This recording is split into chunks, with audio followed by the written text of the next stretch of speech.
नमस्कार दोस्तों, स्वागत है आपका आपके अपने YouTube चैनल फार्मर्स लव पे। तो आज की जो अपनी क्लास है वो जेट के जो विद्यार्थी हैं उनके लिए बहुत ही ज़्यादा यूजफुल कह सके रामबाण क्लास होने वाली है।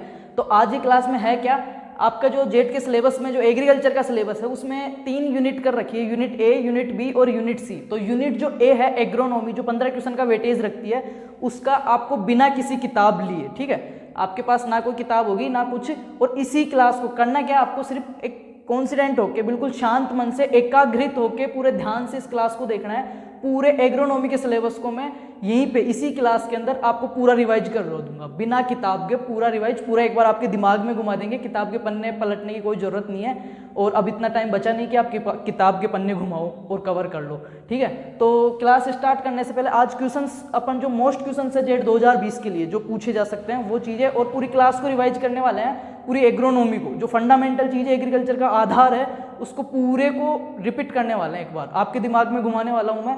तो करना क्या है, फिर से बोल रहा हूँ, एकाग्रित होकर शांत होकर बिल्कुल ध्यान से क्लास देखनी है, ठीक है। तो क्लास स्टार्ट करने से पहले मैं आपसे 2 रिक्वेस्ट करना चाहूँगा। जो भी नए व्यूवर्स हैं, जो जेट के विद्यार्थी हैं, उनके लिए बहुत ही ज़्यादा यूजफुल होंगे, जो अपनी प्रिपरेशन को एक अलग लेवल पे ले जा सको आप।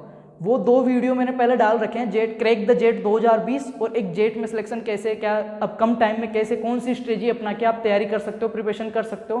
तो जिन्होंने नहीं देखा है ना, उनसे मेरी रिक्वेस्ट है कि अगर आप उनको देखोगे तो ये क्लास भी सही से समझ आएगी, कॉन्फिडेंट होगा आप, पॉजिटिविटी आएगी अंदर से, और आपका जो एग्जाम के लिए है ना जो नजरिया है ना वो अलग हो जाएगा। तो एक बार चैनल के पेज पे जाओ, प्लेलिस्ट में जो जेट ICR की प्लेलिस्ट बनाई हुई है उसमें जो जेट वालों के लिए स्पेशली वीडियो डाले हुए हैं मेरे, वो देखिए आप।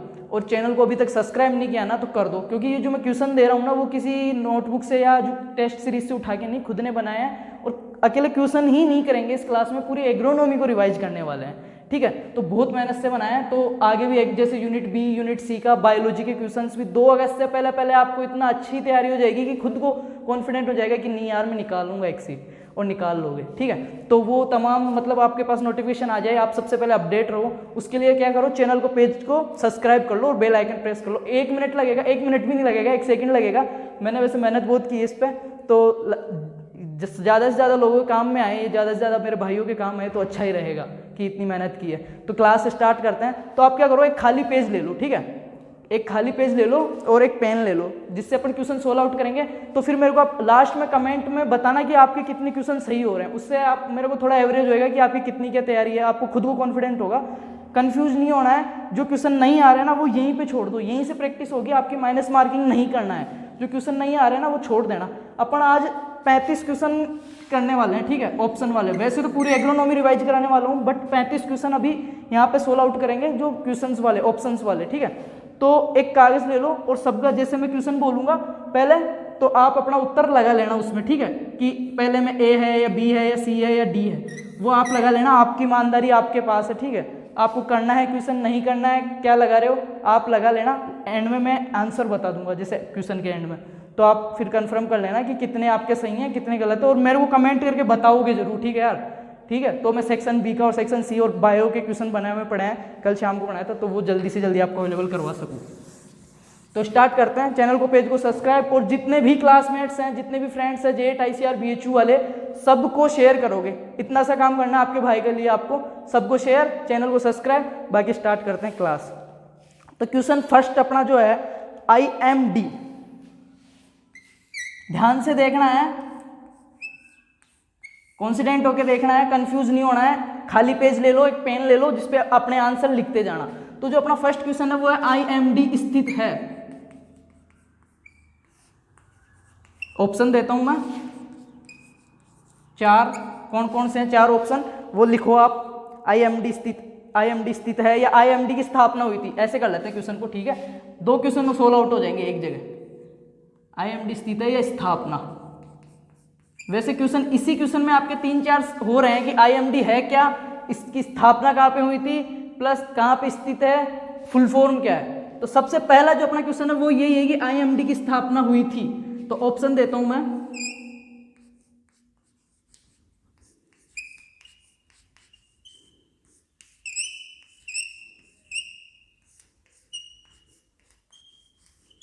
आप अपने क्वेश्चन का टिक लगा लीजिए कि IMD जो है कहाँ पे स्थापना हुई थी या कब हुई थी। तो ये चीज चार ऑप्शन मैंने दे दिए हैं, 1875, 1975, 1880 और 1675। तो इसका आंसर जो फर्स्ट वो सही है, 1875। ठीक है, ये तो बात होगी पहले क्वेश्चन की। आपने क्या लगाया वो आप लिख लो कमेंट्स में, मेरे को पूरे टोटल बता देना कि कितने राइट आए हैं, कितने गलत आए हैं, कितने आपने माइनस नेगेटिव मार्किंग है, सारी चीज। ठीक है, तो मैं आपको और अच्छे से गाइड कर सकूं, क्योंकि वो 2 वीडियो थे वो इसी चीज के थे कि यार क्या आपके पास हथियार है, 2 अगस्त की आपकी लड़ाई, आपके पास हथियार है, आपको चलाना आता है, सब आता है, बट आपके पास कॉन्फिडेंस नहीं है, विश्वास नहीं है कि मैं इसको चला सकता हूं, तो आप कुछ नहीं कर सकते। सपोज दैट आपके पास AK-47 है, आपको चलाना भी आता है, पर ये कॉन्फिडेंट नहीं है कि मैं निशाना लगा पाऊंगा, तो आप कुछ नहीं कर सकते। और एक बंदा है जिसके पास AK-47 नहीं है, नॉर्मल गन है, पर उसको ये कॉन्फिडेंस है कि नहीं मैं निशाना लगा दूंगा, तो वो जीत जाएगा, आप रह जाओगे। तो वो चीज़ है, अंदर से कॉन्फिडेंट होना चाहिए। और वो कॉन्फिडेंट कैसे आएगा, वो एनर्जी कैसे आएगी, वो पॉजिटिविटी कैसे आएगी, कैसे ला सकते हो, वो मैंने उन 2 वीडियो में बहुत अच्छी तरीके से बताया। जिन्होंने नहीं देखा है वो देख लेना एक बार। तो फर्स्ट क्वेश्चन IMD जो है वो कहाँ पे, मतलब कब स्थापना हुई थी, तो उसका फर्स्ट जो राइट आंसर है वो फर्स्ट वाला है 1875, 1875 में इंडियन मीटरोलॉजी डिपार्टमेंट, भारतीय मौसम विभाग जो है, इंडियन मीटरोलॉजी डिपार्टमेंट, इसकी फुल फॉर्म है Indian meteorology department, Pune Maharashtra. कहाँ पे स्थित है, पुणे महाराष्ट्र। ये तो क्वेश्चन हो गया। अब जो क्वेश्चन से रिलेटिव चीजें जो पूछ सकता है वो साथ के साथ रिवाइज करूंगा, तो जल्दी से देखते रहें आप। IMD 1875, इंडियन मेट्रोलॉजी डिपार्टमेंट, भारतीय मौसम विभाग, पुणे महाराष्ट्र में स्थापना हुई थी 1875 में। अब मौसम विभाग से मेरे को एक चीज याद आ गई, WMO, वर्ल्ड मेट्रोलॉजी ऑर्गेनाइजेशन, जो विश्व मौसम संगठन, जो वर्ल्ड मेट्रोलॉजी ऑर्गेनाइजेशन WMO, इसकी भी फुल फॉर्म वगैरह पूछ लेता है, तो याद आ गया। तो साथ के साथ अपने को मोटिव क्या है, पूरी एग्रोनॉमी को रिवाइज करना, पूरे एग्रीकल्चर को रिवाइज करना। ठीक है, तो WMO, वर्ल्ड मेट्रोलॉजी ऑर्गेनाइजेशन, विश्व मौसम संगठन, इसका जो मुख्यालय वो क्या है, जिनेवा स्विट्जरलैंड। कहाँ पे है, जिनेवा स्विट्जरलैंड। ये क्वेश्चन नंबर 1 कंप्लीट होता है अपना। देखते हैं सेकंड क्वेश्चन। बहुत आगे बहुत अच्छे क्वेश्चन है और पूरी एग्रोनॉमी रिवाइज कराने वाला हूं, ध्यान से देखते रहना आप। ठीक है, सेकंड क्वेश्चन देखते हैं। सबसे ज्यादा सफल होने वाला मौसम पूर्वानुमान है, सबसे ज्यादा जो सफल होने वाला मौसम पूर्वानुमान, सबसे ज्यादा सफल होने वाला मौसम पूर्वानुमान,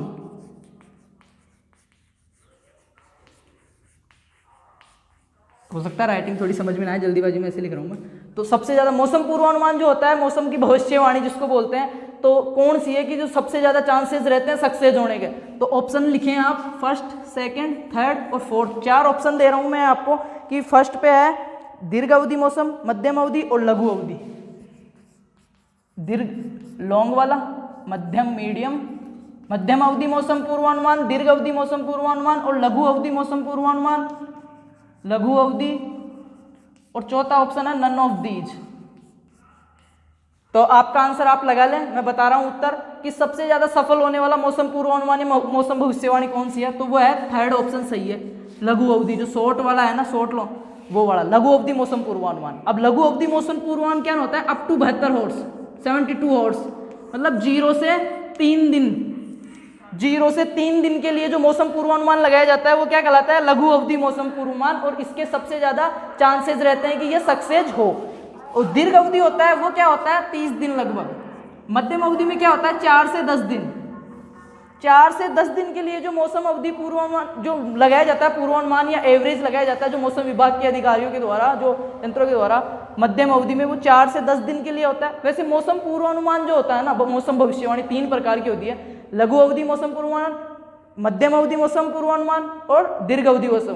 तो सबसे ज्यादा सफल होने वाला लघु अवधि है जो अप टू 72 हॉर्स, ठीक है, 0 से 3 दिन के लिए आगे का, 0 से 3 दिन के आगे का मौसम पूर्वानुमान लगाया जाता है कि बादल होंगे, क्या होएगा, और उसके ज्यादा सक्सेस होने के चांसेस रहते हैं। तो ये चीज यहाँ पे इतनी चीज क्लियर हो गई है। एक और चीज याद आ गई मेरे को जो बहुत मोस्ट चीज है कि जो लघु अवधि मौसम पूर्वानुमान संस्थान है अपना, लघु अवधि मौसम पूर्वानुमान संस्थान है, वो कहाँ पे है, नई दिल्ली में है, नई दिल्ली। क्या क्या सोल्व आउट होगा कि मौसम पूर्वानुमान क्या कहते हैं, मौसम का पहले से पूर्वानुमान लगाना, प्लस 3 प्रकार का होता है, दीर्घ अवधि, मध्यम अवधि, लघु अवधि। ठीक है, लघु, मध्यम, दीर्घ। लघु में क्या होता है, सबसे ज्यादा चांसेस रहते हैं सक्सेस होने के अप टू 70 हॉर्स, 0 से 3 दिन के लिए, मध्यम 4 से 10 दिन के लिए और दीर्घ और अधिक दिनों के लिए। ठीक है, सबसे ज्यादा चांसेस लघु अवधि। लघु अवधि मौसम पूर्वानुमान संस्थान कहाँ पे अपना, नई दिल्ली में। ठीक है, इतना रिवाइज हो गया। और IMD Pune Maharashtra 1875, WMO world meteorology organism वो कहाँ पे है अपना, जिनेवा स्विट्जरलैंड। 2 क्वेश्चन हो गए हैं। बात करते हैं थर्ड क्वेश्चन की। आपने क्या आंसर लगाया आप बता देना मेरे को। विश्व खाद्य दिवस बनाया जाता है, विश्व खाद्य दिवस बनाया जाता है। ऑप्शन नोट आउट करोगे आप, सीधा आंसर लिख लेना आपके जो पेज लिया है आपने उस पर। तो 16 सितंबर, 16 अक्टूबर, 16 मार्च और 16 दिसंबर। 16 सितंबर, 16 अक्टूबर, 16 दिसंबर और 16 क्या कर रखा ऑप्शन, मार्च।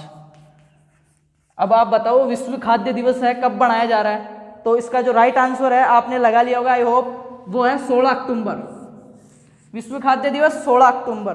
ठीक है, 3 क्वेश्चन 16 आउट हो गए। फोर्थ क्वेश्चन देखते हैं जल्दी से। हो सकता है क्लास थोड़ी बड़ी हो, एंड तक देखना। आगे के जो ये क्या जनरल एग्रीकल्चर वाले क्वेश्चन है, जो इंट्रो वाले जो ब्रांचेस है, जो चैप्टर्स के क्वेश्चन आएंगे उनमें बहुत ज्यादा इंटरेस्ट आने वाला है और बहुत अच्छे से रिवाइज होने वाली है आज अपनी क्लास।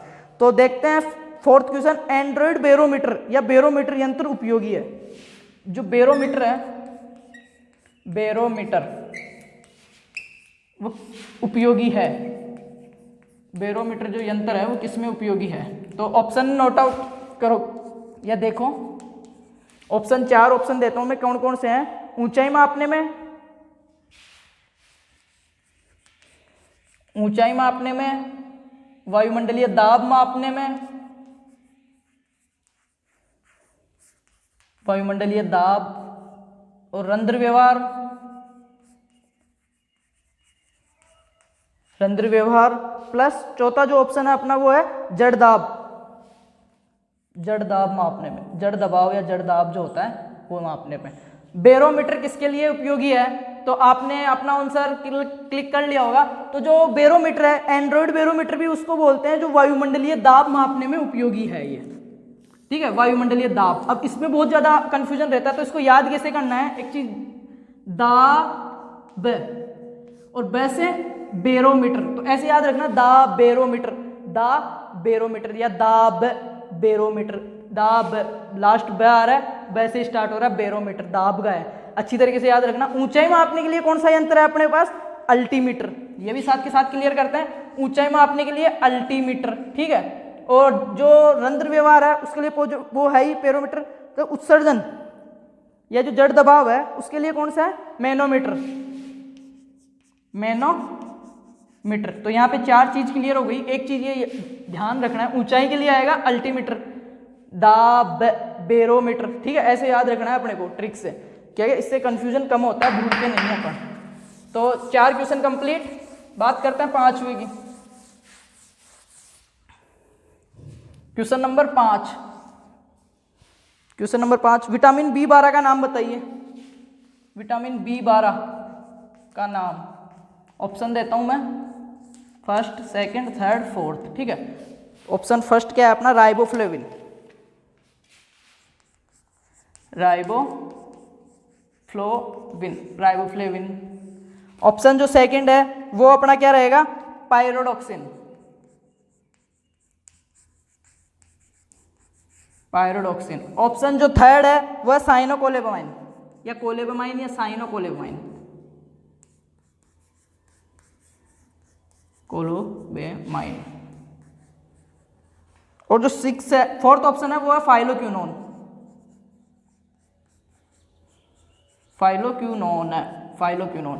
तो आप एक बार दोबारा प्रश्न पढ़ लेगा 5th नंबर। विटामिन B12 का क्या नाम है, राइबोफ्लेविन, पायरोडॉक्सिन, साइनोकोलेबामाइन और फाइलोक्यूनोन। तो आई होप आपने क्लिक कर लिया होगा, आपका आंसर क्या है मैं बता देता हूं। इसका जो राइट आंसर है वो है थर्ड, साइनोकोलेबामाइन। विटामिन B12 का जो नाम है साइनोकोलेबामाइन। और जो विटामिन B12 है ना, उसकी कमी से क्या होता है, रक्त की कमी या एनीमिया। ये चीज साथ के साथ क्लियर आउट करते चलेंगे। विटामिन B12 क्या होता है, रक्त की कमी या जिसको बोलते हैं एनीमिया, एनीमिया हो जाता है। राइबोफ्लोविन किसका नाम है, विटामिन B2 का है। राइबोफ्लोविन किसका नाम है, विटामिन B2 का। और राइबोफ्लोविन की कमी से क्या होता है, फोटोफोबिया या त्वचा का फटना। जो विटामिन B2 है राइबोफ्लोविन, उसकी कमी से क्या होता है, फोटोफोबिया या त्वचा का फटना। विटामिन ये पायरिडॉक्सिन है वो किसका नाम है? Vitamin B6। Vitamin B6 pyridoxine, स्नायु तंत्र का कमजोर हो जाना। फाइलोक्विनोन किसका नाम है? फाइलोक्विनोन है विटामिन K का। और इसका क्या काम है? रक्त का थक्का देरी से जमता है इसमें, जो अपना जो ब्लड जो कोलेस्ट्रॉल है, रक्त का थक्का बनता है ना, उसके लिए उपयोगी है विटामिन K। ये भी अच्छा क्वेश्चन है। विटामिन K रक्त से संबंधित है, रक्त का थक्का बनाने से संबंधित है विटामिन K। और फाइलोक्विनोन उसका नाम है। विटामिन B12 साइनोकोलेमाइन इसका जो नाम है विटामिन B12 का। और विटामिन B12 की कमी से क्या हो जाता है? रक्त की कमी या एनीमिया रोग हो जाता है। तो एक क्वेश्चन में 4-5 चीज क्लियर हुई है। विटामिन का लगभग चैप्टर आपका रिवाइज हो गया। नेक्स्ट बात करते हैं क्वेश्चन नंबर 6।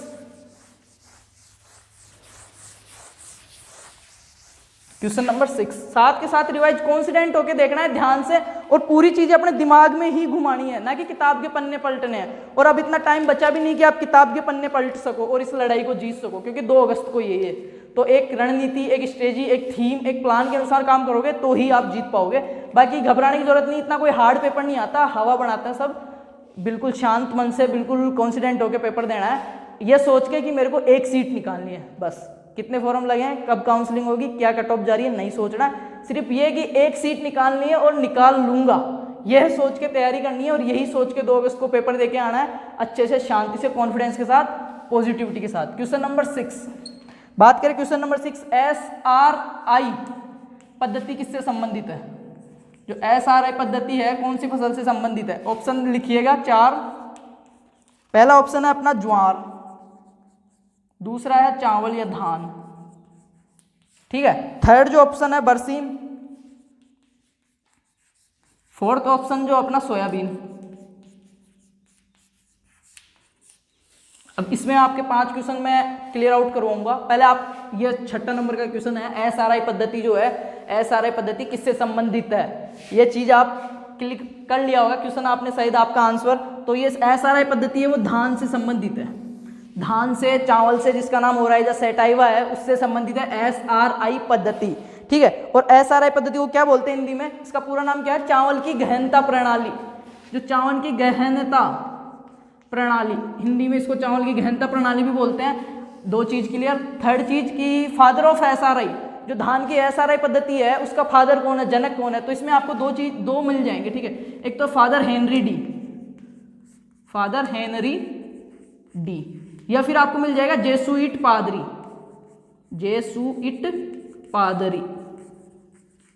तो ये हो गया क्वेश्चन नंबर 6। आई होप सबका सही होगा।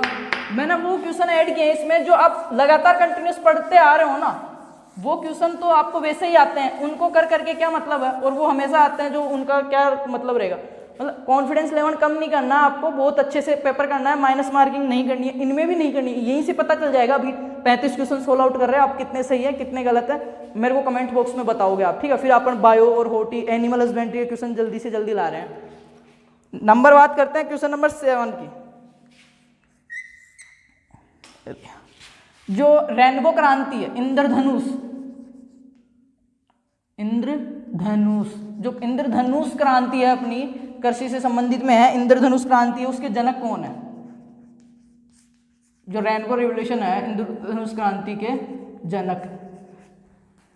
4 ऑप्शन दे रहा हूं, फर्स्ट, सेकंड, थर्ड और फोर्थ।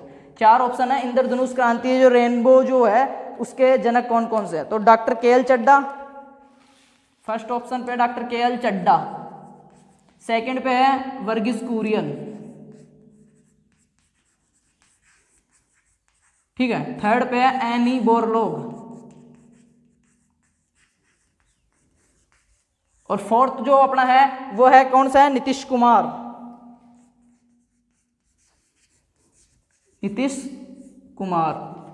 तो आई होप आंसर क्लिक कर लिया होगा आपने कि जो इंद्रधनुष क्रांति है, रेनबो रिवोल्यूशन है, उसका जनक कौन है, उससे संबंधित व्यक्ति कौन है।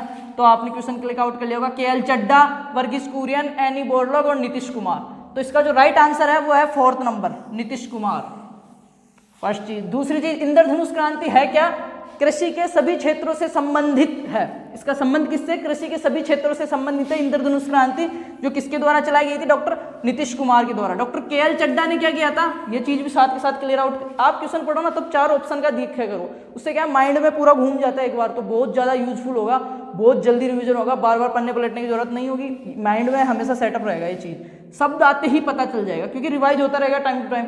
तो केएल चड्ढा जो है सुनहरी क्रांति, जो अपना उद्यान विज्ञान की क्रांति है उससे संबंधित है। केएल चड्ढा जो गोल्डन रेवोल्यूशन है उससे संबंधित है। वर्गीज कुरियन सबको पता ही है, श्वेत क्रांति दूध उत्पादन से संबंधित है। वर्गीज कुरियन जो ऑपरेशन फ्लड चलाया था उन्होंने। एनी बोर्लॉग का सबको पता है कि विश्व की जो हरित क्रांति ग्रीन रेवोल्यूशन है 1965-66 या 66-67 जो दे रखा है ग्रीन रेवोल्यूशन, उसके जनक है एनी बोर्लॉग। और फोर्थ ऑप्शन अपना राइट है ही नीतीश कुमार, इंद्रधनुष क्रांति के जनक है जो कृषि के सभी क्षेत्रों से संबंधित है। ठीक है, नेक्स्ट अगर बात करें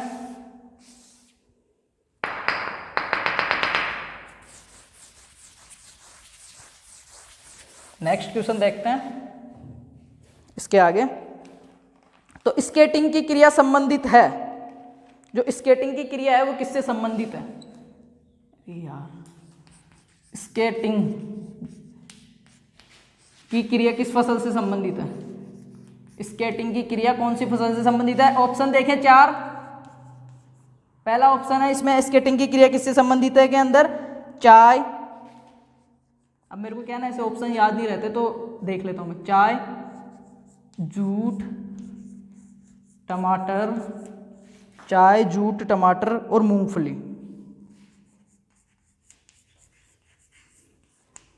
स्केटिंग की क्रिया संबंधित है चाय, जूट, टमाटर, मूंगफली। आपने क्लिक कर लिया होगा, आपका आंसर इसमें आंसर थर्ड सही है। ठीक है, ऑप्शन नंबर थर्ड सही है, टमाटर। स्केटिंग की क्रिया होती क्या है कि टमाटर की जो बेलों को है ना लकड़ियों के ऊपर उगाना या उनको सहारा देना, वो स्केटिंग कहलाता है। और वो किससे संबंधित है? स्केटिंग की क्रिया टमाटर से संबंधित है। ठीक है, स्केटिंग की क्रिया टमाटर से संबंधित है। अब बात करें चाय, तो चाय की संबंधित कौन सी क्रिया आएगी? टिपिंग। यहाँ के यहीं क्लियर कर दो, टिपिंग। टिपिंग की क्रिया काय में की जाती है? चाय में की जाती है। और जूट में क्या किया जाता है? रेटिंग। जो तापमान 33 डिग्री चाहिए जूट के लिए, 33-34 डिग्री रेटिंग गलाना, वो जूट की क्रिया है। मूंगफली में पैगिंग हो गया। तो यहाँ पे 5 चीज क्लियर हो गई। साथ के साथ मूंगफली की क्रिया हो गई, टमाटर में स्केटिंग हो गया, किसको बोलते हैं? चाय में टिपिंग हो गया, जूट को गलाना रेटिंग हो गया। रेटिंग के लिए टेम्परेचर 34। ठीक है, नेक्स्ट बात करते हैं। नेक्स्ट क्वेश्चन जो अपना है वो है रेजिन्स पाए जाते हैं। जो रेजिन्स है वो कौन से फल में या कौन सी फसल में या किस में पाए जाते हैं? रेजिन्स पाए जाते हैं। रेजिन्स काय में पाए जाते हैं? 4 ऑप्शन दे रहा हूं मैं। आम, ठीक है, first, second, third, fourth. 4 option दूंगा आपको कि रेजिन्स काय में पाए जाते हैं। आम, मूंगफली, सोयाबीन, मटर। मूंगफली, सोयाबीन, फोर्थ ऑप्शन अपना मटर, पायसम सैटाइवम। अब बताओ आप कि जो रेजिन्स है वो कौन से इनमें से कौन से ऑप्शन वाला आंसर सही रहेगा? रेजिन्स काय में पाए जाते हैं, तो आपने क्लिक कर लिया होगा आपका आंसर। तो जो रेजिन्स है वो फर्स्ट ऑप्शन राइट है, आम में पाए जाते हैं। ठीक है, रेजिन्स किस में पाए जाते हैं? आम के अंदर पाए जाते हैं रेजिन्स। और मूंगफली में क्या पाया जाता है? एफ्लाटॉक्सिन। मूंगफली में एफ्लाटॉक्सिन पाया जाता है जो एक कवक के द्वारा निर्मित होता है, जो रसायन पदार्थ पाया जाता है जहरीले पदार्थ में, एफ्लाटॉक्सिन। सोयाबीन में क्या पाया जाता है? गाइट्रोजन। मटर में क्या पाया जाता है? एंटीविटामिन ई कारक। जो एंटीविटामिन ई कारक है वो मटर में पाया जाता है। गाइट्रोजन जो है सोयाबीन में पाया जाता है। मूंगफली में एफ्लाटॉक्सिन पाया जाता है जो कवक के एस्परजिलस नाइजीरिया जो कवक है वो उत्पन्न कर देता है। कवक के द्वारा उत्पत्ति एक रसायन होता है, जहरीला रसायन। ठीक है, हानिकारक होता है, हार्मफुल होता है। मूंगफली में एफ्लाटॉक्सिन और रेजिन्स पाए जाते हैं आम के अंदर। तो इतनी चीजें एक साथ क्लियर। नेक्स्ट बात करते हैं। आंसर लगा रहे हो ना साथ के साथ? आप सब आंसर लगवाते रहना, मेरे को कमेंट करके बताना कितने राइट आए हैं, कितने गलत आए हैं, कितने नेगेटिव मार्किंग की आपने। ठीक है, नेक्स्ट क्वेश्चन की अगर बात करें तो सेंचुरी ऑफ प्लांट के नाम से जाना जाता है। Century of plant,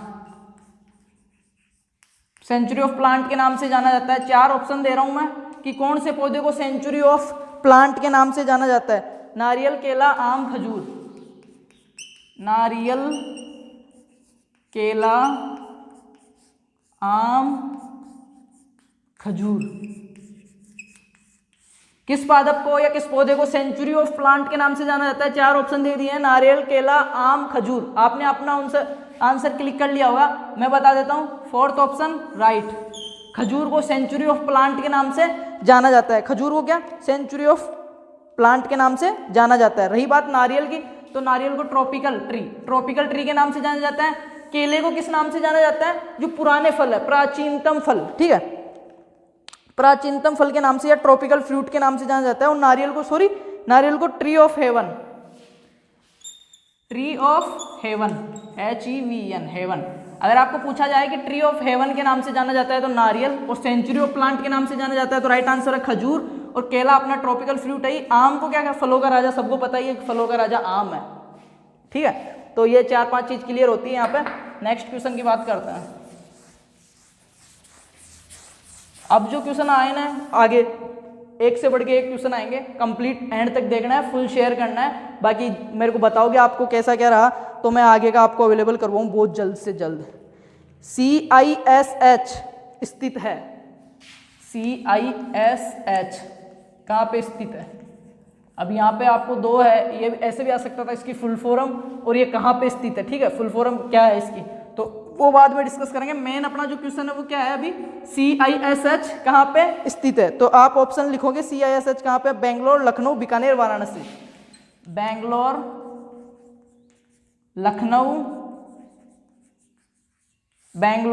Lucknow, Bikaner, Varanasi और वाराणसी। तो सोच लो कहाँ पे CISH। पहले तो अपने को ये पता होना चाहिए फुल फॉर्म क्या है। हिंदी इंग्लिश दोनों में पेपर को पढ़ना है, बार बार बोल रहा हूँ, माइनस मार्किंग नहीं करनी है, शांति से देना है।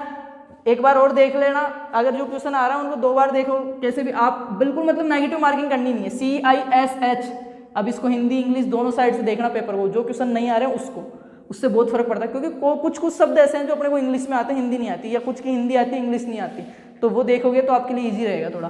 तो CISH जो है वो कहाँ पे स्थित है, CISH वो अपना कहाँ पे स्थित है, CISH सोचो आप, लखनऊ में स्थित है। ये आंसर जो सेकंड ऑप्शन है वो क्लिक राइट रहेगा। Central institute of subtropical horticulture, क्या नाम है इसका, central institute of subtropical horticulture Lucknow, ठीक है। सब ट्रॉपिकल हॉर्टिकल्चर का कहाँ पे है, ये लखनऊ में है। और बीकानेर में कौन सा है अपना, CIAH, central institute of arid horticulture, शुष्क उद्यानिकी अनुसंधान संस्थान बीकानेर। बहुत इंपॉर्टेंट चीज है, मोस्ट कर लेना, इसको नोट आउट कर लेना। CIAH बीकानेर में है। बेंगलोर में क्या है अपना, IIHR Hessarghatta Bangalore. Indian institute of horticulture research IIHR, Indian institute of horticulture research Bangalore. Lucknow में कौन सा है, central institute of subtropical horticulture. Bikaner में कौन सा है, central institute of arid horticulture. रहा वाराणसी में कौन कौन सा है, IIVR, Indian institute of vegetable research, ठीक है, इंडियन इंस्टीट्यूट ऑफ वेजिटेबल, जो भारतीय सब्जी अनुसंधान संस्थान है वाराणसी में। और भारत जो सेंट्रल इंस्टीट्यूट है एरिड हॉर्टिकल्चर, शुष्क उद्यानिकी अनुसंधान है, वो बीकानेर में है। और जो अपना subtropical, central institute of subtropical horticulture, वो है लखनऊ में है। और जो IIHR Hessarghatta Bangalore, Indian institute of horticulture research, वो कहाँ पे है, हस्सरगट्टा बेंगलोर। 5 चीजें क्लियर। इनकी फुल फॉर्म भी पूछ लेता है, ठीक है। बीकानेर वाला सही से याद रखना, CIAH, central institute of arid horticulture Bikaner, क्योंकि ये सेंटर का है और अपने राजस्थान में स्थित है। जेट राजस्थान का एग्जाम है। और आप क्या किया करो, एग्रीकल्चर को है ना बायोलॉजी से रिलेट करके पढ़ा करो, और जो केमिस्ट्री है ना उसको एग्रीकल्चर से रिलेट करके पढ़ा करो। क्योंकि जो क्वेश्चन पूछता है ना वो ऐसे मिक्स के आते हैं कि बायोलॉजी की कोई चीज पढ़ रहे हो उसको एग्रीकल्चर से रिलेट करके पढ़ोगे आप, ठीक है। क्योंकि वो ऐसे पूछे एग्रीकल्चर से दे रहे हो, जेट एग्जाम एग्रीकल्चर का। और राजस्थान की जो फसलें हैं, बाजरा हुई, ज्वार हुई, जो राजस्थान की चीजें हैं उन पे ज्यादा फोकस रखा करो बजाय बाहर की चीजों, ठीक है। नेक्स्ट क्वेश्चन सोल्व आउट करते हैं। ज्वार अनुसंधान निदेशालय स्थित है, ज्वार अनुसंधान निदेशालय, DMR जिसको बोलते हैं, कहाँ पे है, ज्वार अनुसंधान निदेशालय स्थित है। 4 ऑप्शन दे रहा हूँ, सोच समझ के उत्तर दोगे। बहुत अच्छा क्वेश्चन है, ज्वार अनुसंधान। पहले तो ज्वार का नाम पता होना चाहिए आपको, ये भी पूछ लेता है सोरगम बाइकोलर। ज्वार अनुसंधान निदेशालय कहाँ पे स्थित है, 4 ऑप्शन दे रहा हूँ, हैदराबाद, जूनागढ़, इंदौर, नई दिल्ली।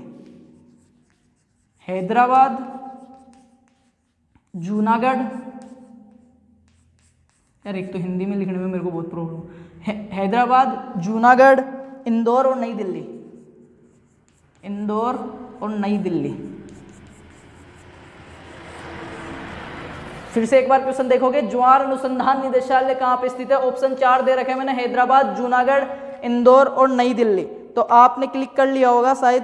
तो इसका जो राइट आंसर है वो हैदराबाद है, फर्स्ट ऑप्शन। कि ज्वार अनुसंधान निदेशालय हैदराबाद में स्थित है। जूनागढ़ में जो मूंगफली, जूनागढ़ गुजरात, मूंगफली अनुसंधान निदेशालय जूनागढ़ गुजरात। सोयाबीन अनुसंधान निदेशालय इंदौर एमपी, सोयाबीन अनुसंधान निदेशालय इंदौर एमपी। और नई दिल्ली में क्या है, मक्का अनुसंधान निदेशालय, नई दिल्ली बहुत मोस्ट है। मक्का अनुसंधान निदेशालय, मेज का जो है अपने मक्का जिया मेज, उसका कहाँ पे, नई दिल्ली में। सोयाबीन का कहाँ है, इंदौर एमपी में है। मूंगफली का जूनागढ़ गुजरात। और जो क्वेश्चन है अपना उसका राइट आंसर ज्वार अनुसंधान निदेशालय हैदराबाद में स्थित है। तो आपका सबका सही होगा ये क्वेश्चन तो कंफर्म। बात करते हैं नेक्स्ट क्वेश्चन की।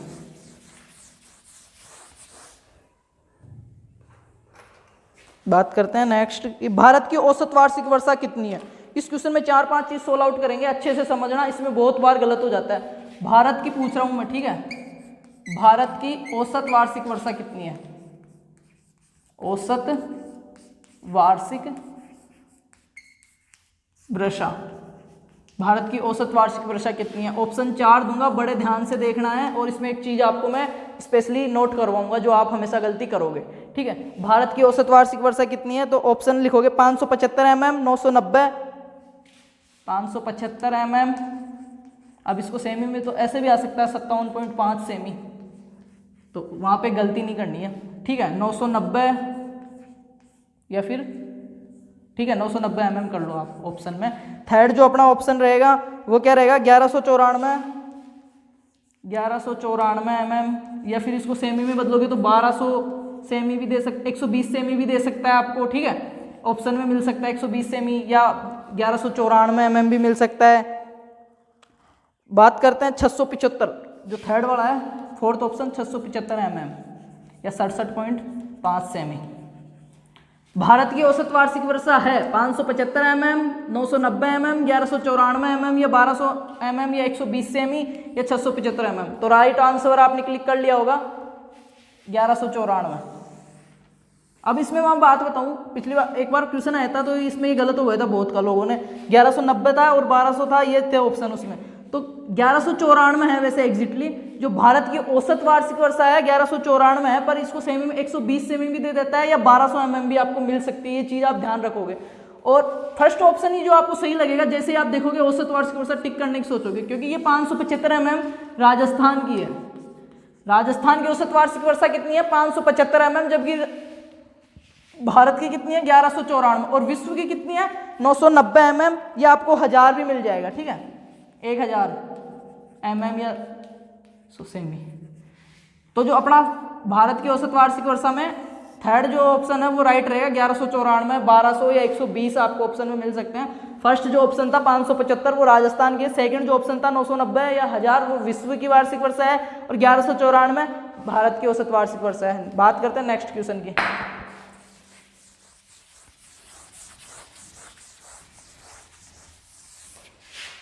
बात करते हैं नेक्स्ट, एक चीज, अब वर्षा की बात आ गई यहाँ पे तो एक चीज बता देता हूँ आपको, कृत्रिम वर्षा। वर्षा क्या होती है कि जब आकाश से, आसमान से पानी की स्वतंत्र रूप से 0.5 से 4 mm की, 0.5 से 4 mm की पानी की बूंदों का स्वतंत्र रूप से धरातल पे आना क्या कहलाता है, वर्षा कहलाता है। वर्षा, कृत्रिम वर्षा क्या होती है कि अपन आर्टिफिशियल रूप से अगर रेन करवा रहे हैं तो वो कृत्रिम वर्षा कहलाती है, ठीक है। और कृत्रिम वर्षा के लिए कौन कौन से जो केमिकल्स है, NaCl, गर्मियों में वर्षा के लिए जो सोडियम क्लोराइड बोलते हैं गर्मियों में या गर्म बादलों के लिए, AgI सिल्वर आयोडाइड ठंडे बादलों के लिए, ड्राई CO2 या शुष्क बर्फ जिसको बोलते हो आप, ड्राई CO2, ये चीज है। तो यहाँ पे एक चीज, कृत्रिम, भारत की औसत वार्षिक वर्षा 1194, राजस्थान की औसत वार्षिक वर्षा 575 और विश्व की 990, प्लस वर्षा क्या कहलाएगी 0.5 mm से 4 mm की बूंदों का, 0.5 से 4 mm की बूंदों का आसमान से या आकाश से धरातल के ऊपर स्वतंत्र रूप से गिरना वर्षा कहलाता है। कृत्रिम वर्षा के लिए निम्न रसायन यूज किए जाते हैं, NaCl सोडियम क्लोराइड जो कि गर्म बादलों के लिए, प्लस नेक्स्ट चीज है AgI सिल्वर आयोडाइड ठंडे बादलों के लिए, सर्दियों में कृत्रिम वर्षा के लिए, और ड्राई CO2 है ही। तो ये इतनी चीज यहाँ पे क्लियर हो गई है। बात करते हैं आगे, बिजली कड़कना, बादल बनना या फिर धूल के कारण मौसम संबंधी जो घटनाएं होती है वो कहाँ पे होती है। नेक्स्ट क्वेश्चन अपना, बादल बनना, बिजली कड़कना, या मौसम संबंधी जितनी भी घटनाएं होती है वो कहाँ पे होती है। चार ऑप्शन में दे रहा हूं आपको। पहला ऑप्शन है समताप मंडल,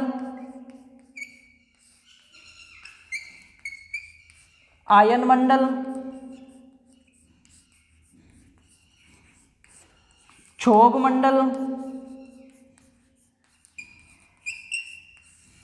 समताप मंडल, आयन मंडल, क्षोभ मंडल और बहिर्मंडल या मध्य मंडल। सॉरी मध्य मंडल कर लेते हैं फोर्थ ऑप्शन पे, मीजोस्फीयर, मध्य मंडल, ट्रोपोस्फीयर, ठीक है, मध्य मंडल, मीजोस्फीयर, क्षोभ मंडल, ट्रोपोस्फीयर, आयन मंडल और समताप मंडल, ठीक है। तो बादल बनना, बिजली कड़कना या धूल के कण, जितनी भी मौसम संबंधी घटनाएं होती है वो कौन से मंडल में होती है, वायुमंडल की कौन सी परत में होती है, ये है अपना प्रश्न।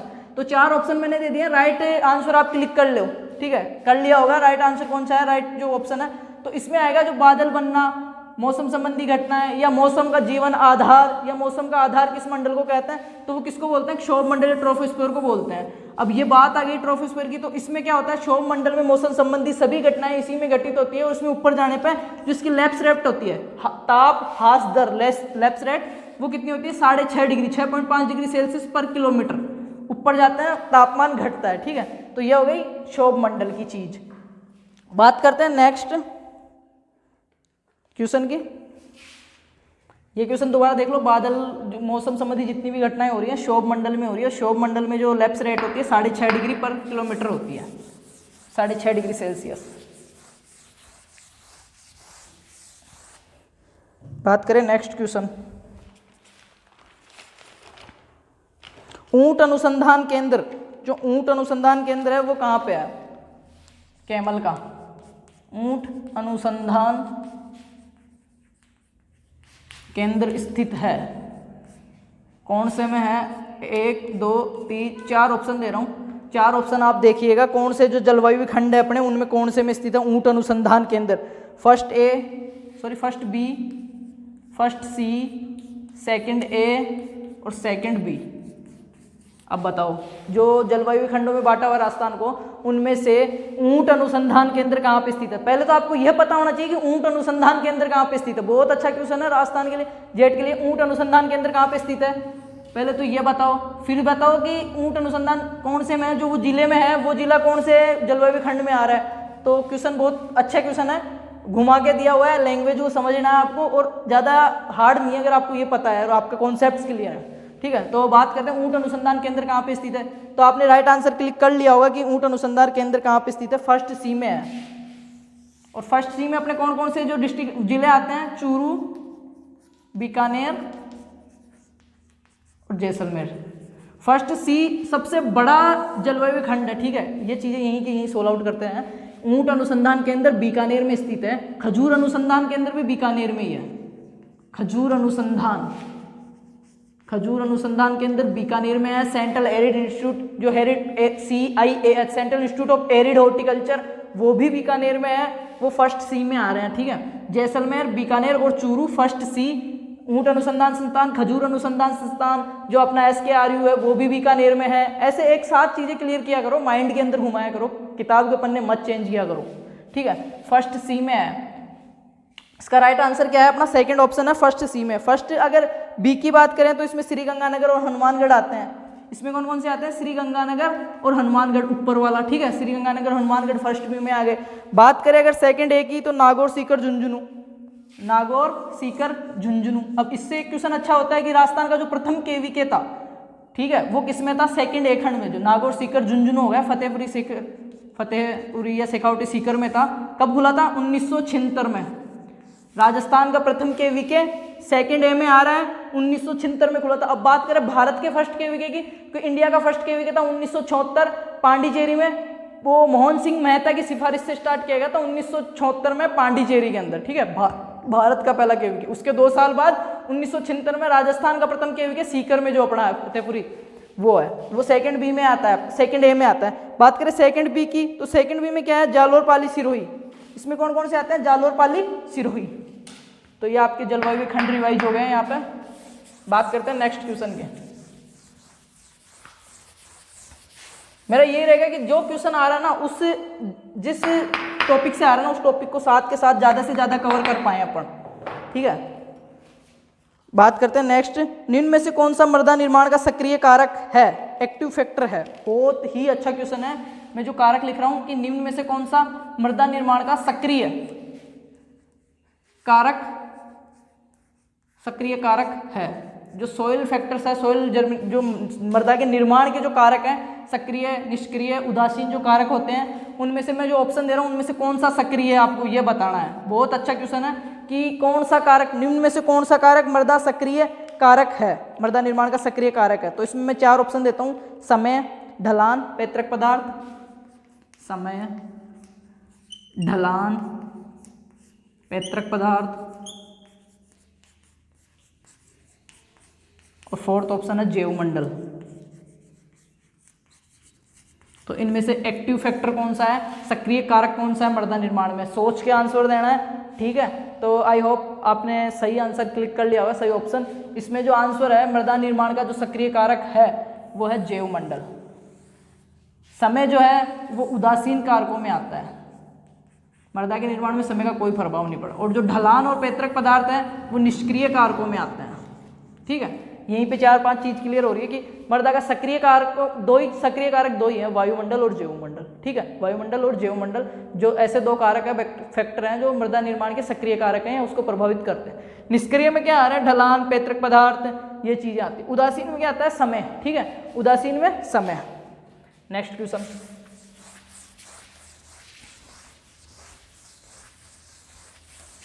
बात करते हैं नेक्स्ट क्वेश्चन की।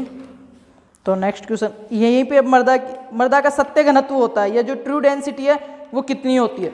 बहुत ही अच्छा क्वेश्चन है कि मृदा का सत्य घनत्व।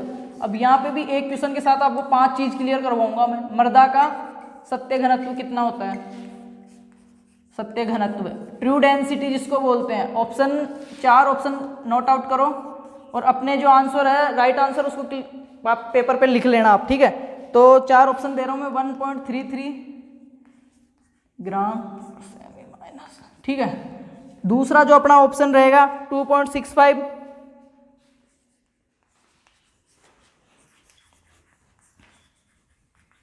जो थर्ड ऑप्शन है 3.65 है,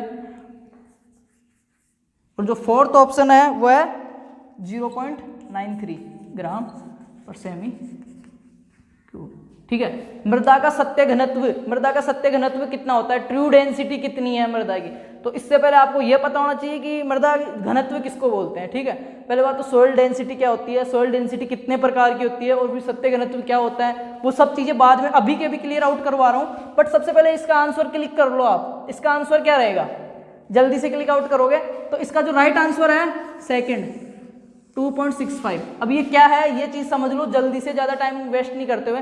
मृदा घनत्व किसको बोलते हैं। ठीक है, मृदा घनत्व 2 प्रकार का होता है। अब बात करें अगर सॉइल डेंसिटी की कि मृदा का होता क्या है सॉइल डेंसिटी, मृदा घनत्व क्या होता है कि मृदा कण और मृदा का जो टोटल वेटेज होता है ना एक निश्चित आयतन में, उसको मृदा घनत्व बोलते हैं। मृदा घनत्व 2 प्रकार का होता है, स्थूल घनत्व और कण घनत्व। ठीक है, बुल्क डेंसिटी और पार्टिकल डेंसिटी। स्थूल घनत्व में क्या होता है, मृदा कहीं से इतनी मृदा उठा ली, उस मृदा के अंदर जो रंध्राकाश है उनके अंदर जो वायु है उसका और मृदा का दोनों का मिला के भार जो होता है ना उसको बुल्क डेंसिटी या स्थूल घनत्व बोलते हैं। ठीक है, और जो पार्टिकल डेंसिटी है दूसरा नंबर का कण घनत्व, उसमें क्या होता है केवल मृदा कणों का भार होता है, उसमें रंध्राकाश की वायु वगैरह नहीं होती, केवल मृदा कणों का भार को क्या बोलते हैं, पार्टिकल डेंसिटी। और जो पार्टिकल डेंसिटी है या जो कण घनत्व है वो कितना होता है 2.65 ग्राम पर सेमी स्क्वायर।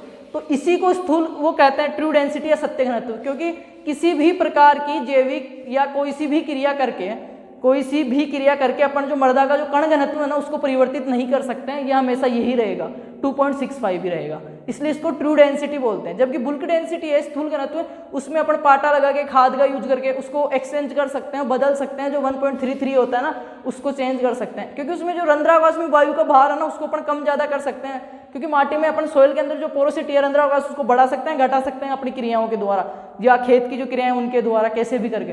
बट जो कण घनत्व है 1 किलो के अंदर मतलब इतनी आयतन के अंदर जो मृदा के केवल कणों का भार है ना उसको आप ऐसे रख लो वो भार उतना ही रहने वाला है, पीट लो तो भी उतना ही रहेगा। तो वो क्या होता है चेंज नहीं होता, इसलिए उसको क्या बोलते हैं सत्य घनत्व, ट्रू डेंसिटी। बात करते हैं नेक्स्ट क्वेश्चन 2.65 सेकंड जो ऑप्शन है वो राइट आंसर है। मृदा सुधारकों में ढेंचे का उपयोग कहलाता है, यह होता है। ये क्वेश्चन भी बहुत अच्छा है। जो मृदा सुधारक है, ढेंचे का उपयोग करना कौन से जो उपाय है उनमें आएगा ढेंचे का उपयोग। ऑप्शन नोट आउट करो बस, third fourth, first second third fourth. तो ढेंचे का सस्य उपाय, रासायनिक उपाय, जैविक उपाय और भौतिक उपाय। कल्चरल मेथड्स, जैविक उपाय,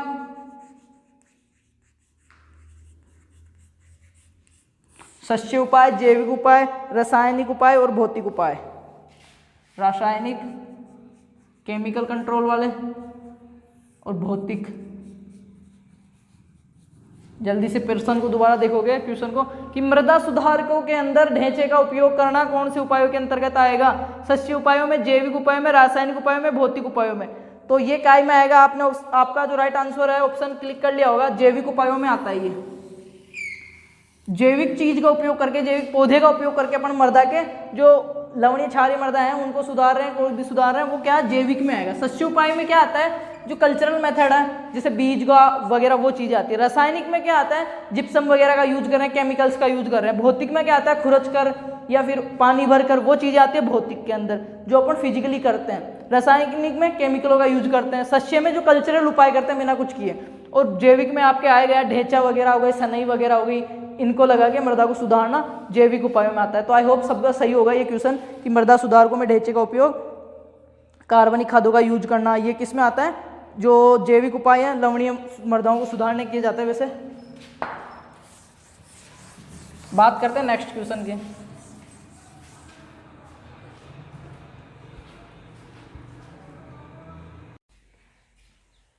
तो नेक्स्ट क्वेश्चन देखते हैं अपने प्लांट न्यूट्रिएंट्स वाले में से कि निम्न में से अखनिज पोषक तत्व, निम्न में से अखनिज पोषक तत्व नहीं है। अखनिज पोषक तत्व नहीं है। क्वेश्चन को सही से पढ़ना है, मैं पूछ रहा हूं अखनिज पोषक तत्व नहीं है, ये नहीं पूछ रहा है अखनिज पोषक तत्व कौन सा है, नहीं है। इसको अंडरलाइन करोगे। ऑप्शन ए, बी, सी। ये क्लास ज्यादा बड़ी हो जाएगी तो मैं ऐसे करता हूँ ऑप्शन बोल के आपको सोल्व आउट करवा देता हूँ। जो लिखने की चीज होगी तो आप सुन के, ऐसे तो क्लास बड़ी हो जाएगी, टाइम ज्यादा लग रहा है, ठीक है। तो बात करते हैं कि निम्न में से अखनिज पोषक तत्व नहीं है। सी, Mg, ऑप्शन तो देने पड़ेंगे यार, सी, Mg, H और O। इनमें से कौन सा पोषक तत्व है जो अखनिज पोषक तत्व नहीं है? तो Mg, सेकंड जो ऑप्शन है मैग्नीशियम, वो अखनिज पोषक तत्व नहीं है। अखनिज पोषक तत्व कौन कौन से होते हैं? 3 होते हैं, CHO, जो पौधे का 90%, 95% अबाउ देन 95% जो बॉडी मास है, शरीर का आयतन है, उसको निर्माण करते हैं CHO, अखनिज पोषक तत्व कहलाते हैं। और इनका पौधा स्वतंत्र रूप से वायुमंडल से इनको ऑब्जर्वेशन करता है। प्लस जो Mg है ना, वो द्वितीयक पोषक तत्व है, Ca, MgS, ये द्वितीय पोषक तत्व है। और जो NPK है वो प्राथमिक पोषक तत्व है। बात करते हैं नेक्स्ट क्वेश्चन। परागकणों के निर्माण व जनन क्रियाओं के लिए, परागकणों के निर्माण व जनन क्रियाओं के नियमन, जनन क्रियाओं के नियमन के लिए कौन सा पोषक तत्व अच्छा रहेगा? ऑप्शन 1, 2, 3, 4। ऑप्शन 4 देता हूं मैं, zinc, sulphur, boron, zinc, sulphur, boron, zinc, sulphur, boron और कैल्शियम, ठीक है। पराग कणों के लिए, पादपों के अंदर जो पराग कण पोलिनाइजेशन के लिए, पराग कणों के लिए, और जो जनन क्रियाएं हैं उनके रिप्रोडक्शन जो मैकेनिज्म है उनके लिए कौन सा पोषक तत्व उत्तरदायी होता है? तो जिंक, सल्फर, बोरॉन और कैल्शियम। तो इसमें जो राइट ऑप्शन है वो है थर्ड, बोरॉन। बोरॉन पौधों के अंदर अगतिशील होता है, पराग कणों के निर्माण में, जनन क्रियाओं का नियमन करता है। जबकि कैल्शियम क्या करता है? कोशिका भित्ति का निर्माण करता है। सल्फर क्या करता है? जो तिलहनी फसलें हैं उनमें गंध का निर्माण करता है, तेल का निर्माण करता है, स्वाद का निर्माण करता है, चरपराहट के लिए जिम्मेदार होता है सल्फर। और जिंक क्या करता है? जिंक की कमी से दांत में खेरा रोग हो जाता है। बात करते हैं नेक्स्ट क्वेश्चन। नेक्स्ट, निम्न में से कौन सी खाद स्थूल कार्बनिक खाद है? स्थूल कार्बनिक खाद का उदाहरण है, स्थूल कार्बनिक खाद। निम्न में से कौन सी खाद स्थूल कार्बनिक खाद है? तो मैं 4 खाद बता रहा हूं, उनमें से स्थूल कार्बनिक खाद कौन सी है आपको क्लिक आउट करना है, ठीक है। तो कुसुम की खली, मूंगफली की खली और कपास की खली और FYM। कुसुम की खली, मूंगफली की खली, कुसुम की खली, मूंगफली की खली और अलसी या अरंडी की खली और FYM फार्म यार्ड मैन्यूर या गोबर की खाद। तो इनमें से स्थूल कार्बनिक खाद का उदाहरण है, राइट ऑप्शन रहेगा फोर्थ। जो FYM है गोबर की खाद वो स्थूल कार्बनिक खाद है। खादें दो प्रकार की होती है, स्थूल कार्बनिक और सांद्रित कार्बनिक। स्थूल कार्बनिक में क्या होता है, पोषक तत्व तो होते हैं कम और उसका भार होता है अधिक, या कार्बनिक जो पदार्थ है ना वो अधिक होता है। गोबर की खाद ले लो, गोबर की खाद में नाइट्रोजन 0.50% 0.5% पाई जाएगी FYM में। तो इसमें क्या है, गोबर की खाद में जो मटेरियल है वो तो हो गया अधिक और पोषक तत्व हो गए कम, वह कहलाएगी स्थूल कार्बनिक खादें। और सांद्रित कार्बनिक खादों में क्या होता है, खाद कम है पर पोषक तत्व अधिक होते हैं, जैसे कि कुसुम की खली सर्वाधिक नाइट्रोजन 7.9%, मूंगफली की खली 7.3% नाइट्रोजन। ये क्या है, मूंगफली की खली हो गई, कुसुम की खली हो गई, रक्त चूर्ण, हड्डी चूर्ण हो गया, ये क्या है सांद्रित कार्बनिक खादें। खाद कम होती है बट इनमें क्या है, न्यूट्रिएंट्स जो होते हैं वो अधिक मात्रा में पाए जाते हैं। नेक्स्ट क्वेश्चन,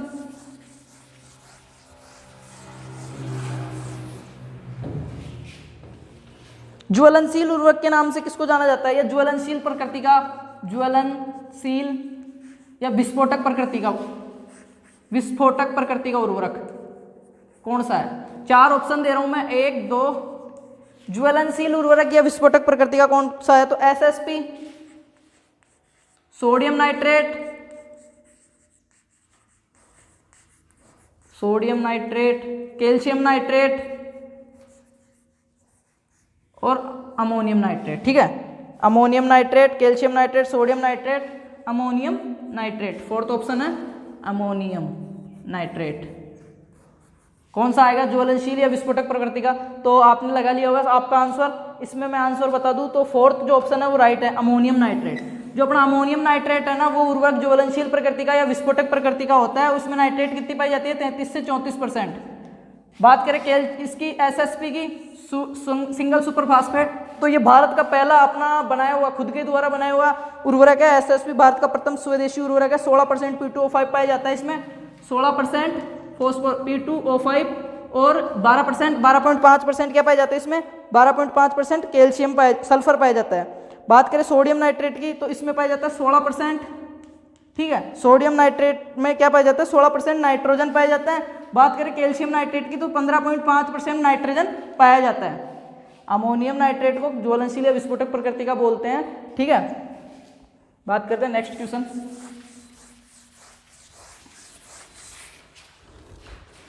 कौन से उर्वरक भारत पूर्णतः विदेशों से आयात किया जाता है, या कौन से उर्वरक है जिनको भारत पूर्णतः विदेशों से आयात करता है? खुद नहीं बना पाता, आयात करता है, लेके आता है विदेशों से पूर्ण रूप से। नाइट्रोजन वाले, नाइट्रोजनदारी, फॉस्फोरसदारी, ठीक है, पोटास वाले, और फोर्थ पे नन ऑफ दीज।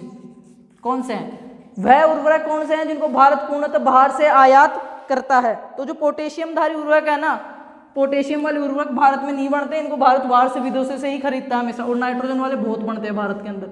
ठीक है, तो इसमें ऑप्शन थर्ड जो है अपना वो राइट आंसर रहेगा। बात करते हैं next question.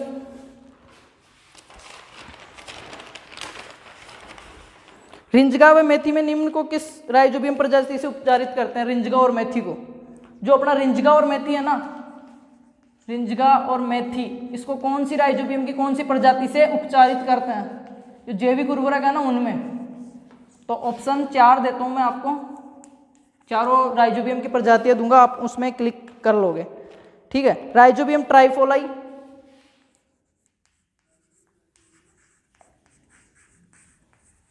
Rhizobium trifolii, rhizobium japonicum, rhizobium leguminosarum और rhizobium meliloti. Rhizobium trifolii, rhizobium japonicum और राइजोबियम लेग्यूमिनिसोरम,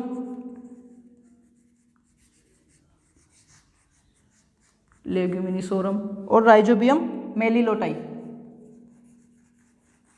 तो इसमें क्या आंसर आएगा, rhizobium meliloti. Fourth option right है, रिंजगा और मेथी, राइजोबियम मेलिलोटाई। राइजोबियम ट्राइफोलाई बरसीम, rhizobium japonicum soybean, rhizobium leguminosarum जो मटर जो चना है लेग्यूमिनेसी कुल की, उनके लिए राइजोबियम लेग्यूमिनिसोरम। जेपोनिकम किसके लिए है, अपने सोयाबीन के लिए। जो जेपोनिकम है राइजोबियम जेपोनिकम सोयाबीन के लिए, और राइजोबियम ट्राइफोलाई रिंजगे के लिए, और राइजोबियम मेलिलोटाई मेथी, सॉरी ये बरसीम के लिए, और रिंजगा और मेथी के लिए कौन सा है, मेलिलोटाई। तो ये 4 चीज कन्फर्म।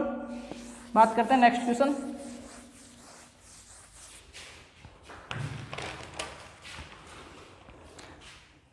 राजस्थान में सर्वाधिक मात्रा में कुओं व नलकूपों द्वारा सिंचाई। राजस्थान में सर्वाधिक मात्रा में कुओं व नलकूपों द्वारा,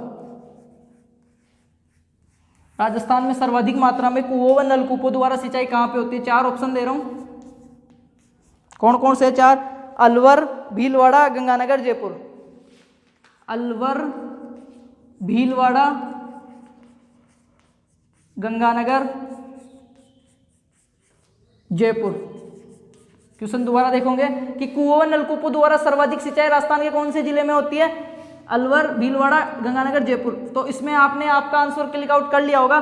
4th नंबर जयपुर। जयपुर के अंदर कुओं व नलकूपों द्वारा सर्वाधिक सिंचाई होती है। बात करें अलवर की तो केवल कुओं के द्वारा, अगर ओनली कुओं, केवल कुओं के द्वारा राजस्थान में कहीं पे सर्वाधिक सिंचाई होती है तो वो अलवर में होती है। और भीलवाड़ा में सर्वाधिक तालाबों के द्वारा, ठीक है। अगर सर्वाधिक तालाबों द्वारा सिंचाई का आता है तो भीलवाड़ा में, और सर्वाधिक नहरों द्वारा आता है तो गंगानगर, और सर्वाधिक कुएं व नलकूप जयपुर में, और सर्वाधिक सौर ऊर्जा जो सोलर प्लांट है वो भी जयपुर में आएंगे। बात करते हैं नेक्स्ट क्वेश्चन। सिंचाई की सबसे लोकप्रिय व सबसे अधिक यूज की जाने वाली विधि कौन सी है? सिंचाई की सबसे अधिक लोकप्रिय जो प्रचलित विधि है वो कौन सी विधि है? मैं सीधा ऑप्शन देता हूं, लोकप्रिय व प्रचलित विधि। सिंचाई की कौन सी विधि है जो सबसे लोकप्रिय प्रचलित विधि है? फव्वारा विधि, ड्रिप विधि, मेड व कुंड विधि और क्यारी विधि। 4 ऑप्शन है, first, second, third, fourth. First पे फव्वारा, सेकंड पे ड्रिप, थर्ड पे मेड व कुंड, फोर्थ पे क्यारी विधि। सबसे लोकप्रिय व प्रचलित विधि, तो इसमें ऑप्शन 4th राइट है, क्यारी विधि। क्यारी विधि क्या है? सबसे प्रचलित और पुरानी विधि है जो सर्वाधिक यूज ली जाती है। फव्वारा विधि का क्या सीन है? फव्वारा विधि इजराइल के द्वारा विकसित है। फव्वारा विधि इजराइल के द्वारा विकसित है और इसमें जो उबड़ खाबड़ भूमियों के लिए अच्छी रहती है फव्वारा विधि, उबड़ खाबड़ के। राजस्थान में सर्वाधिक फव्वारा झुंझुनू में है। राजस्थान में सर्वाधिक फव्वारा द्वारा सिंचाई झुंझुनू में। भारत में अगर बात करें तो हरियाणा में। फव्वारा के लिए जो फ्रेशर होता है अपना वो कितना रहता है? 2.5 से 4। फव्वारा के लिए जो फ्रेशर रखते हैं वो 2.5 से 4 रखते हैं। ड्रिप के लिए कितना रखते हैं? 1.5 से 2 रखते हैं। ड्रिप की विधि इजराइल के द्वारा विकसित है, सर्वाधिक जयपुर के अंदर है। और बात करें भारत के अंदर तो सर्वाधिक ड्रिप के द्वारा सिंचित क्षेत्रफल महाराष्ट्र के अंदर है। नेक्स्ट, इसमें क्यारी विधि आंसर सही रहेगा। नेक्स्ट बात करते हैं, एक चीज, सिंचाई की किस विधि को ऑन ऑफ मेथड नाम से जाना जाता है? ऑन ऑफ, सिंचाई की कौन सी विधि है जिसको ऑन ऑफ मेथड के नाम से जाना जाता है? तो वो कौन सी है? सर्ज, जो बोलते हैं सर्ज सिंचाई विधि, सर्ज सिंचाई, उसको ऑन ऑफ के नाम से भी जाना जाता है। ये बात हो गई सिंचाई की विधियों की। नेक्स्ट क्वेश्चन की बात करते हैं, सर्वाधिक जल उपयोग दक्षता, जो वाटर यूज इफिशियंसी है, WUE, सर्वाधिक जल उपयोग, सर्वाधिक जल उपयोग दक्षता कौन सी फसल की है? सर्वाधिक जल, WUE, water use efficiency. 4 option दे रहा हूं, क्लिक आउट करोगे। सर्वाधिक जल उपयोग दक्षता कौन सी है? गेहूं, बाजरा, रागी, ज्वार। गेहूं, बाजरा, ज्वार और रागी। बताइए सर्वाधिक जल उपयोग दक्षता कौन सी फसल की है? तो 4th राइट है, रागी की है 13.4। ठीक है, उसके बाद गेहूं की है, फिर बाजरे की, फिर ज्वार की। तो गेहूं की कितनी है? 12.6। गेहूं की जो वाटर यूज इफिशियंसी है 12.6 है। बाजरे की कितनी है? 8। और ज्वार की कितनी है? 9। और सर्वाधिक किसकी है जो जल उपयोग दक्षता है, वाटर यूज इफिशियंसी जो सर्वाधिक है वो रागी की है 13.4। वाटर यूज इफिशियंसी होती क्या है कि शुष्क पदार्थ बनाने के लिए कितना जल वो यूज कर रहा है, वो चीज होती है। और सबसे कम धान की है, सबसे अधिक रागी की, सबसे कम धान की। रागी की 13.4 है। एक चीज बताओ मेरे को, जैविक जल निकास, जो जल निकास करते हैं उसके लिए, जैविक जो जल निकास उसके लिए क्या करते हैं? उसके लिए ये चीज याद रखना आप, जो अपने सफेदा होता है, यूकेलिप्टस, जो सफेदा का पौधा होता है, वो बड़ा वाला पेड़ होता है, वो क्या करता है? जल का सर्वाधिक हास करता है वाष्पोत्सर्जन के द्वारा। तो जहाँ जिन खेतों में या जो नहर के किनारे खेत होते हैं जिनमें पानी भर जाता है, रिसाव की समस्या हो जाती है, तो उनमें जल निकास के लिए क्या करते हैं? अपन सफेदे के पेड़ लगा देते हैं, तो वो क्या करता है? जल को वाष्पीकरण करके उड़ा देता है। तो ये चीज याद रखने लायक है कि जल, मतलब जैविक जल निकास के लिए किसका यूज किया जाता है? सफेदा, यूकेलिप्टस। बात करते हैं नेक्स्ट कि बहते सिंचाई जल को मापने के लिए, जो बहता सिंचाई जल है छोटे धोरों में, उसको नापने के लिए वी नॉच का यूज किया जाता है, वी नॉच। और जो बड़े चैनल है या बांध के गेट है, वहां पे सिंचाई जल को अगर मापते हैं, जल को मापते हैं, तो पार्सल फ्लूम, पार्सल फ्यूम का यूज किया जाता है। ये तो बात हो गई। बात करते हैं नेक्स्ट क्वेश्चन की। ये मैंने ऐसे बता दिया, यहाँ पे मेरे को याद आ गए थे कि पूर्ण तना अमरबेल है, जो कस्कुटा रिफ्लेक्सा है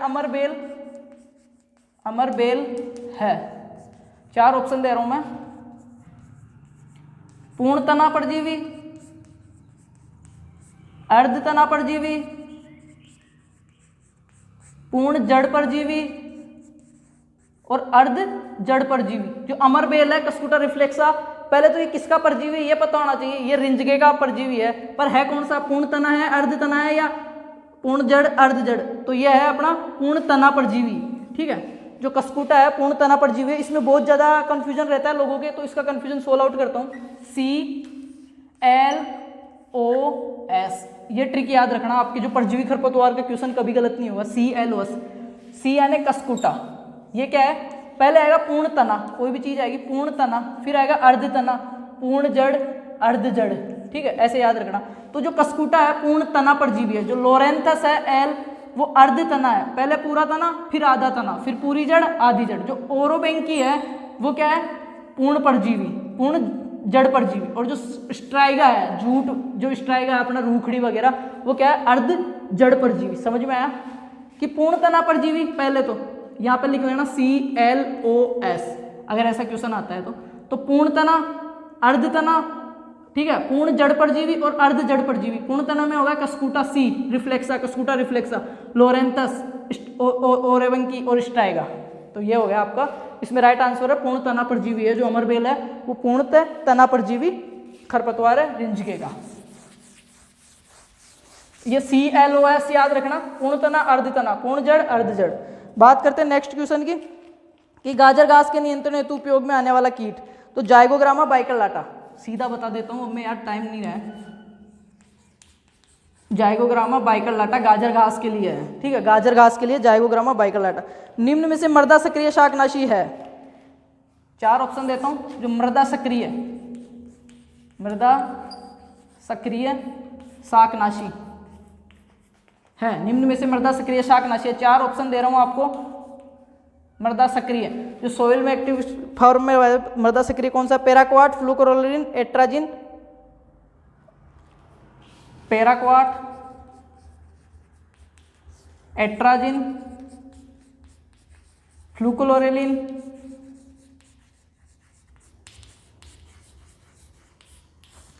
और 4th पे है 2 व 3 दोनों। सही से पढ़ो, मृदा सक्रिय शाकनाशी है, तो इसमें ऑप्शन रहेगा 4th राइट। एट्राजिन और फ्लूकोरोलिन दोनों मृदा सक्रिय है, क्योंकि जो पैराक्वाट है ना वो क्या है? संपर्क शाकनाशी है, जहां पे टच करेगा वहीं पे खत्म करेगा और पूर्णतः नाश करने वाला, अवर्णनात्मक है। आप अगर फसल पे कर रहे हो तो खरपतवार फसल दोनों को खत्म कर देगा। बट जबकि क्या है? एट्राजिन और फ्लूकोरोलिन क्या है? ये एक्टिव वो है, सिलेक्टिव है, चयनात्मक शाकनाशी है। मतलब अगर आप फसल पे दे रहे हो जमीन में तो ये खरपतवारों को ही नष्ट करेंगे, विशेष को फसल को नुकसान नहीं पहुंचाएंगे। तो पैराक्वाट तो क्या है? अपना संपर्क, और ये क्या है? मृदा सक्रिय, फ्लूकोरोलिन और एट्राजिन दोनों और चयनित है। और ये क्या है? सभी को समाप्त कर देता है। जो सारे खरपतवारों को हटाना हो तो पैराक्वाट का यूज किया जाता है। बात करते हैं नेक्स्ट क्वेश्चन की। ड्राई फार्मिंग या शुष्क खेती की जाती है। तो ड्राई फार्मिंग या शुष्क खेती कहां पे की जाती है? 750 से 1100 mm वर्षा वाले क्षेत्र, 1100 mm से अधिक वर्षा वाले क्षेत्र, ठीक है, 1100 mm से अधिक, या फिर 750 से कम, या नन ऑफ दीज। कौन सा आएगा? जो शुष्क खेती है वो कितने वर्षा होती है वहां पे की जाती है? पहला ऑप्शन है 750 से 1100 mm, दूसरा है 1100 mm से अधिक, थर्ड है 750 से कम।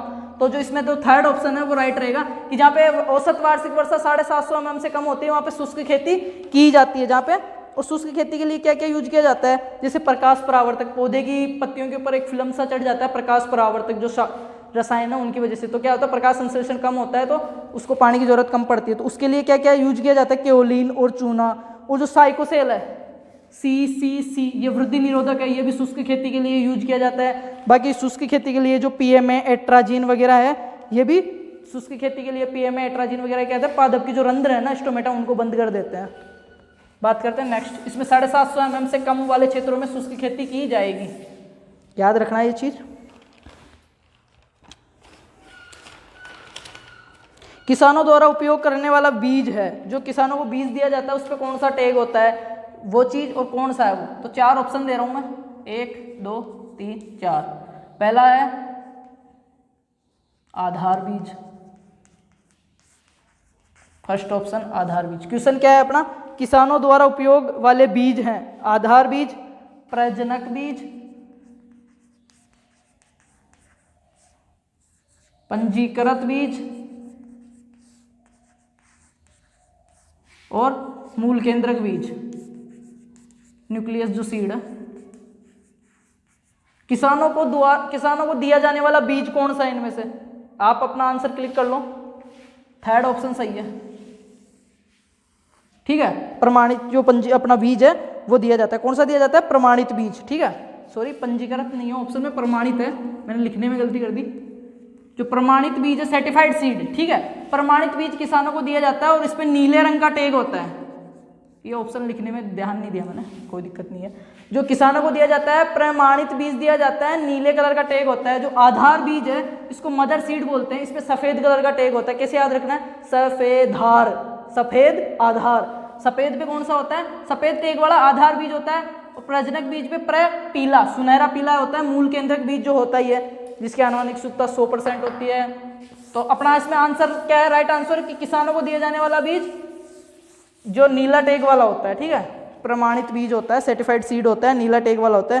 तीनों प्रकार की सुसुप्त अवस्था किसमें देखी जाती है, तीनों प्रकार की। डोरमेंसी 3 प्रकार की पाई जाती है, इनेट, इंड्यूकेट, इनफोर्स। डोरमेंसी होती क्या है कि एक बीज है उसको सारी अनुकूल परिस्थितियां मिल रही है फिर भी उग नहीं पा रहा, तो वो क्या कहलाएगी, उसकी बीज सुसुप्त अवस्था। 3 प्रकार की पाई जाती है, इनेट, इंड्यूकेट, इनफोर्स।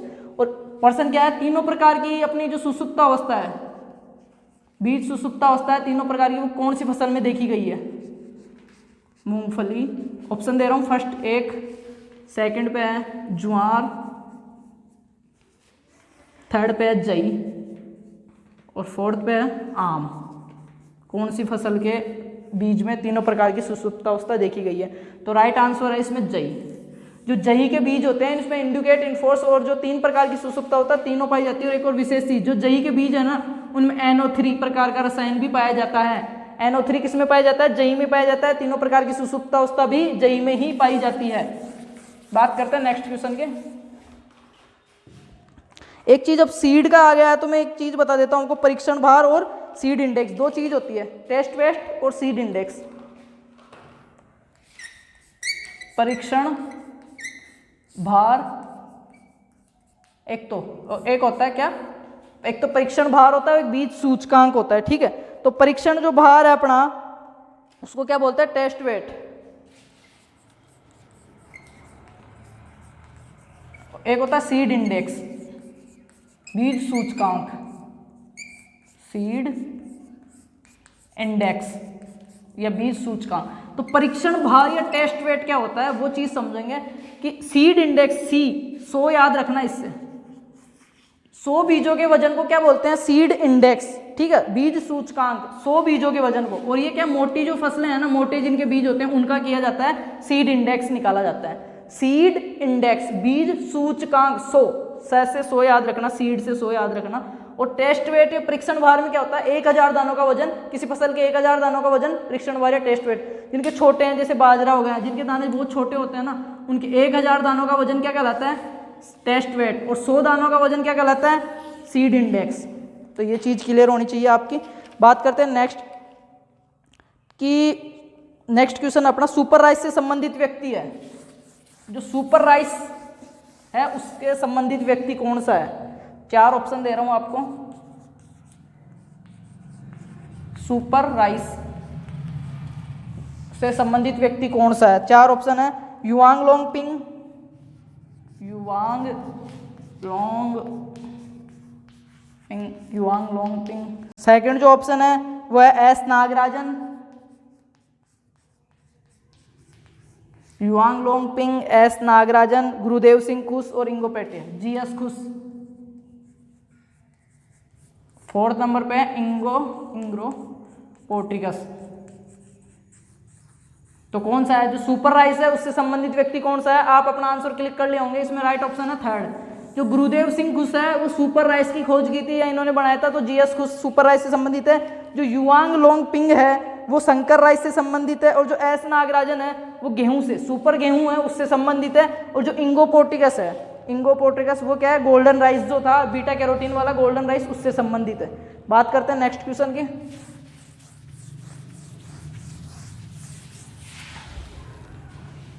मक्का की प्रोटीन को क्या कहते हैं? जो मक्का में प्रोटीन पाई जाती है उसको क्या कहते हैं? जो मक्का की प्रोटीन है, ऑप्शन है ग्लूटीन, होर्डिन, ओराइजेनिन,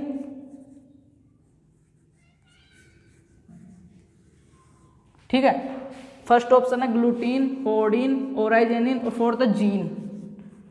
तो मक्का में जो प्रोटीन पाई जाती है उसको क्या बोलते हैं? जीन बोलते हैं उसको, ठीक है। मक्का की प्रोटीन को gene, option number fourth right रहेगा इसमें। मक्का की प्रोटीन जीन कहलाती है। ग्लूटीन गेहूं की प्रोटीन कहलाती है जिसकी वजह से चपाती फूलती है। होर्डिन जौ की प्रोटीन है होर्डिन, और धान की जो प्रोटीन है ओराइजेनिन बोलते हैं। मक्का की प्रोटीन को जीन बोलते हैं। तो ये तो बात हो गई अपनी। अब बात करते हैं मल्टी क्रॉपिंग और मिक्स्ड क्रॉपिंग।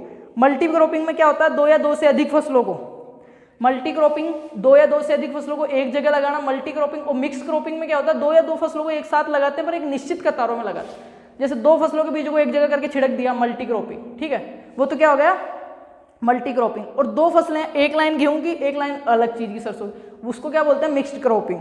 और मिक्स्ड फार्मिंग में क्या होता है? एग्रीकल्चर के साथ साथ आप पशुपालन वगैरह कर रहे हो, वो क्या कहलाती है? Mixed farming. तो ये हो गई आज की क्लास। आई होप सबको पसंद आई होगी। थोड़ी लंबी हो गई, ज़्यादा मैंने सोचा नहीं था इतनी, तो आगे कुछ ऐसा ट्राई करेंगे कि इतनी लंबी ना हो। बाकी thank you, best of luck.